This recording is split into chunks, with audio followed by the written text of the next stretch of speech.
और हम तमाम उनकी कुर्बानी में हम बंदी है और इनसे सुधर भी हम जी और इंशाअल्लाह ताला हम हमेशा दुनिया में कुर्बानी याद रखेंगे। जी उनको साथ ताजियत पेश करने के लिए फोन करें और कभी भी आपको किसी वक्त हमारी हम जैसे कमजोर लोगों की जरूरत पड़ी तो आप बताइए, हम हाजिर हैं आपके लिए। जी बताएं। और आप अपने फर्जंद उनके बेटे को भी बोलिए कि हम फोन किए थे जी और इंशाल्लाह और आप जब बिहार आएंगे तो हम कोशिश करेंगे कि आपसे आके मिलकर आप लोगों से आपको ताजियत पेश करें। जी मैं भी यही कहना था सर, आइए एक बार। हाँ, आप लोग इंशाल्लाह पूरी अख्तर भाई को बोलेंगे और इंशाल्लाह पूरी कोशिश करेंगे। पर आप लोग अल्लाह आप लोग के गम को आसान करे, अल्लाह आप लोग को राहत दे जी और इंशाल्लाह हम तमाम आपके साथ है, बल्कि पूरा मुल्क आपके साथ है इंशाल्लाह।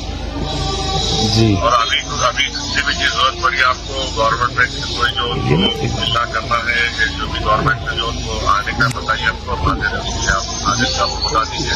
जी बताए हैं गवर्नमेंट से, हमने डिमांड किया था भाई के नाम से हॉस्पिटल के लिए कि उनके नाम से बनाया जाए और जो है उनकी शहादत के लिए अभी भैया आए थे तो 1 करोड़ रुपया कम सब जगह है तो 1 करोड़ रुपया किया जाए तो और एक हमने पेट्रोल पंप का वो किया था कि उनकी पत्नी के नाम से उनको लाइसेंस दिया जाए जिससे उनकी जीविका चलाने के लिए आगे के लिए आसान हो।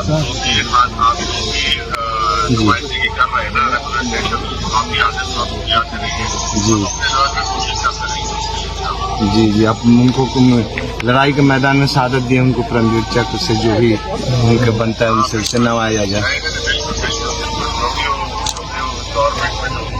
जी जो भी उसूल है। जी बिल्कुल जी अस्सलाम वालेकुम।